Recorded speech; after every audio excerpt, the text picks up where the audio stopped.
आप लोगों को पता होगा कि कल हमने प्रेस कॉन्फ्रेंस करके दिल्ली की जनता को मीडिया के माध्यम से ये जानकारी दी थी कि किस तरह से साउथ एमसीडी के जो लगभग 2457 करोड़ रुपए साउथ एमसीडी को नॉर्थ को देने थे, नॉर्थ एमसीडी को, वो 2457 करोड़ रुपए उसको जीरो कर दिया गया, उसको माफ कर दिया गया, उसको वेव ऑफ कर दिया गया। और नॉर्थ एमसीडी ने कहा कि अब हमें साउथ से ये पैसे हमें नहीं लेने, अब हम इनको नहीं लेंगे।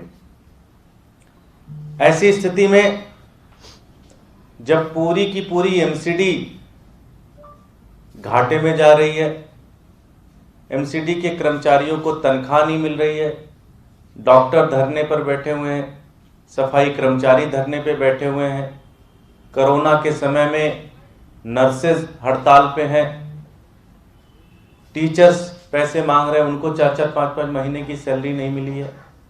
ऐसी स्थिति में साउथ एमसीडी को जो 2457 करोड़ रुपए नॉर्थ को देने थे, इन्होंने उसको वेव ऑफ कर दिया, उसको माफ कर दिया गया।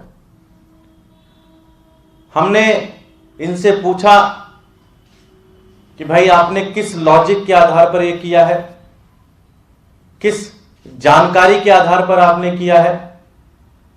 तो इन्होंने एक लेटर हमें कल रिसीव हुआ, उस लेटर की एक पेज ये है। इसमें इन्होंने ये कहा है कि चूंकि साउथ और नॉर्थ के दोनों एमसीडी के जो कमिश्नर हैं एक ही व्यक्ति हैं, साउथ के भी भारती जी हैं, नॉर्थ के भी भारती जी हैं, चूंकि दोनों एमसीडी के कमिश्नर एक हैं, इसलिए पैसा माफ कर देते हैं हम। तो पहले तो मैं सोचता था कि आदमी चोरी करता है, बेईमानी करता है, जब पकड़ा जाता है तो कम से कम बहाने तो ठीक बनाता है कि जी भूख लगी थी, परिवार में पैसे नहीं थे, ये दिक्कत हो गई थी जी, वो दिक्कत हो गई थी, ऐसे हो गई थी। लेकिन मुझे लगता है दुनिया के अंदर सबसे हास्यप्रद, सबसे फनी लॉजिक मुझे लगता है ये आज इन्होंने दिया है कि हमने 2457 करोड़ रुपए इसलिए माफ कर दिए क्योंकि दोनों कमिश्नर एक ही हैं। तो हमने कहा जी फिर जब दोनों कमिश्नर एक ही हैं तो फिर क्या क्या करना, क्यों पैसे मांगना एक दूसरे से, एक ही व्यक्ति है तो क्या वो अपने आप से कैसे मांगेगा। एक ही कमिश्नर है तो उन्होंने कहा कि जी वो अपने आप को कैसे लेटर लिखेगा, इसलिए 2457 करोड़ रुपए हमने माफ कर दिए। मुझे समझ में नहीं आता कि भारतीय जनता पार्टी दिल्ली की जनता को समझती क्या है। 15 साल से आपके भ्रष्टाचार को दिल्ली की जनता सह रही है। 15 साल से जब कोई दिल्ली वाला, चाहे वो जीके में रहता हो, चाहे वो सोनिया विहार में रहता हो, चाहे वो कोंडली के अंदर रहता हो, चाहे वो विश्वास नगर के अंदर रहता हो, जब कोई दिल्ली वाला अपना घर बनाता है तो भाजपा के काउंसलर को पैसे देता है। 15 साल से 15 साल से जब वो गली के अपने बाहर निकलता है घर से तो उसकी गली में कूड़ा पड़ा रहता है। 15 साल से जब वो दिल्ली के अंदर घुसता है तो उसका स्वागत बड़े बड़े कूड़े के पहाड़ करते हैं। पिछले 15 साल से दिल्ली वाले भारतीय जनता पार्टी का जुल्म सह रहे हैं, भारतीय जनता पार्टी के भ्रष्टाचार, भारतीय जनता पार्टी के निकम्मेपन और भारतीय जनता पार्टी की एरोगेंस और अहंकार को सह रहे हैं। और उन्हें लगता है कि इस तरह की बातें कर कर वो दिल्ली वालों का एक तरीके से मजाक उड़ा रहे हैं। वो ये कह रहे हैं कि हम कुछ भी करेंगे, तुम कुछ नहीं कर सकते हमारा।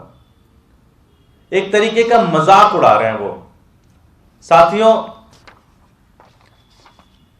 हम जो भी बातचीत करते हैं डॉक्यूमेंट बेसिस पे बात करते हैं। हमने 2019 में प्रश्न पूछा नॉर्थ एमसीडी के कमिश्नर से कि आपको कितना पैसा लेना है साउथ से। उन्होंने रिप्लाई किया कि हमें इतना पैसा लेना है।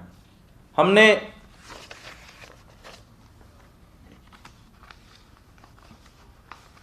2020 में प्रश्न पूछा, उन्होंने रिप्लाई किया कि हमें इतना पैसा लेना है।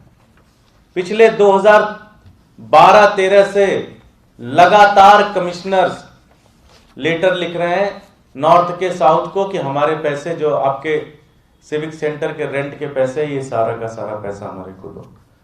तो 2013 से आप पैसे मांग रहे हो 2020 तक, और अचानक आप ये कहते हो कि अब हम आपसे पैसे नहीं चाहिए, हमारा हिसाब बराबर हो गया, क्योंकि एक ही आदमी दोनों जगह का कमिश्नर हो गया है, इसलिए पैसे की जरूरत नहीं है।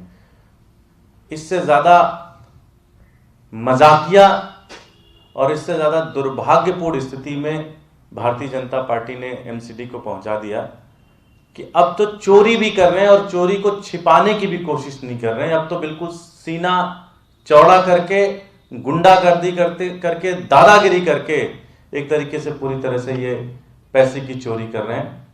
इससे ज्यादा गलत नहीं हो सकता, इससे ज्यादा दुर्भाग्यपूर्ण स्थिति नहीं हो सकती। और मैंने कल भी कहा था और मैं आज फिर से कहना चाहता हूं, मैं एमसीडी के कर्मचारियों को और अधिकारियों को कहना चाहता हूं, मात्र 1 साल बचे हैं, भारतीय जनता पार्टी का तो पत्ता कटने वाला है। ये सारे नेता चुनाव हारेंगे, ये सारे के सारे, इनका पत्ता खत्म हो गया, इनकी राजनीति खत्म होने वाली है। आप लोग इनके साथ मत मिलो, अधिकारी इनके साथ ना मिले, और इनके साथ जो ये पूरा का पूरा भ्रष्टाचार का खेल खेल रहे हैं, ये इनका लक्ष्य एक ही है कि अब 1 साल बचा है, इसमें पूरी एमसीडी को बेच दें। मैं बस इतना कहना चाहता हूं कि अधिकारियों को कि ये आपकी खैर है कि अगर आपने ये गलत किया तो 1 साल बाद आम आदमी पार्टी की सरकार आ रही है एमसीडी के अंदर, आप सबके खिलाफ कार्रवाई करेंगे, आप सबको जेल भेजेंगे। साथियों, एक दूसरा और महत्वपूर्ण मुद्दा है जिस पे अपनी बात रखनी है। कहते हैं कि जब किसी राजा का पतन होता है या किसी भी राज्य की आपको ये स्थिति देखनी है कि उसकी वो कैसा फंक्शन कर रहा है, किस तरह की स्थिति चल रही है उस राज्य की, तो सब कुछ डिपेंड करता है कि वो राज्य अपने नागरिकों से टैक्स किस तरह के ले रहा है, कैसे टैक्स ले रहा है, टैक्स में बढ़ोतरी है, टैक्स में कमी है। एक तरफ दिल्ली की सरकार है जो पिछले 6 साल से शासन में है, एक भी टैक्स हमने नहीं बढ़ाया बल्कि टैक्स खत्म किया है, और खत्म करके हमने पूरे बजट को 2 गुना किया है। पिछले 3 दिनों के अंदर नॉर्थ एमसीडी ने, साउथ एमसीडी ने और ईस्ट एमसीडी ने अपना बजट प्रस्तुत किया है, और इन तीनों एमसीडी ने मिलकर दिल्ली की जनता पर टैक्स की बरसात कर दी है, नए करों की बरसात कर दी है। जो नए टैक्स दिल्ली की जनता को अब देने पड़ेंगे, मैं एक एक करके पढ़ता चला जाता हूं क्योंकि लिस्ट बहुत लंबी है। अब दिल्ली की जनता को जितने भी प्रोफेशनल लोग हैं, इंजीनियर हैं, डॉक्टर हैं, सीए हैं, एडवोकेट हैं, उनको प्रोफेशनल टैक्स देना पड़ेगा। अब दिल्ली की जनता को बेटरमेंट टैक्स देना पड़ेगा, सुधार टैक्स देना पड़ेगा। दिल्ली की जनता को अब प्रॉपर्टी खरीदने और बेचने पर एक्स्ट्रा प्रॉपर्टी ट्रांसफर ड्यूटी देनी पड़ेगी। दिल्ली की जनता के जितने भी व्यापारी हैं, मेरे जैसे जो लोग हैं जो बिजनेस करना चाहते हैं, कोई नई फैक्ट्री डालना चाहते हैं, उनको फैक्ट्री लाइसेंस के लिए जो फीस देनी थी वो 2 गुना फीस देनी पड़ेगी। किसी भी व्यापारी को जो ट्रेड लाइसेंस लेना चाहता है, उस ट्रेड लाइसेंस का शुल्क महंगा हो गया। किसी भी व्यक्ति को अगर हेल्थ लाइसेंस लेना है तो हेल्थ लाइसेंस का टैक्स फीस जो बढ़ गया। कॉमर्शियल हाउस टैक्स कई गुना बढ़ा दिए गए, रेजिडेंशियल हाउस टैक्स कई गुना बढ़ा दिए गए। कूड़ा उठाने पर जो इनका मेन धर्म है जिसके लिए एमसीडी बनाई गई है, कूड़ा उठाने का जो चार्ज था उसे बढ़ा दिया गया है। जो खाली लैंड पड़े हुए, जो वेकेंट लैंड है, उसके ऊपर टैक्स बढ़ा दिया गया, और एजुकेशन टैक्स बढ़ा दिया गया। तीनों बजट को अगर आप बहुत अच्छे से स्टडी करेंगे तो 11 नए तरीके के टैक्स दिल्ली की जनता के ऊपर बढ़ा दिए गए हैं। अब दिल्ली की जनता को जो कि इस कोरोना के दौरान हर व्यक्ति की इनकम 20% भी नहीं रह गई है, 25% भी नहीं रह गई है, उनके ऊपर भारतीय जनता पार्टी ने 11 नए तरीके के टैक्स लगा दिए हैं। साथियों, भारतीय जनता पार्टी से ज्यादा झूठी पार्टी कोई नहीं हो सकती, भारतीय जनता पार्टी से ज्यादा बेईमान पार्टी नहीं कोई हो सकती।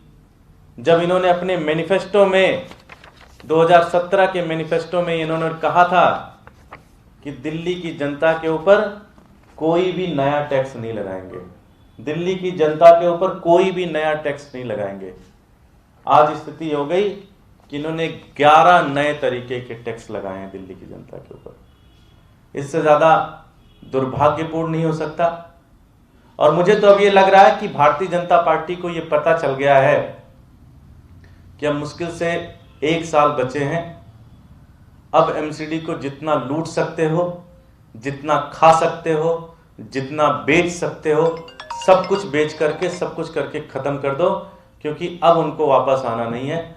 आम आदमी पार्टी इन सारे टैक्स जो बढ़े हैं इसका विरोध करती है और इसमें दिल्ली की जनता के बीच में जाएगी, उनको जागरूक करेगी और इसके ऊपर एक पूरा जन आंदोलन खड़ा करेगी। बहुत बहुत धन्यवाद।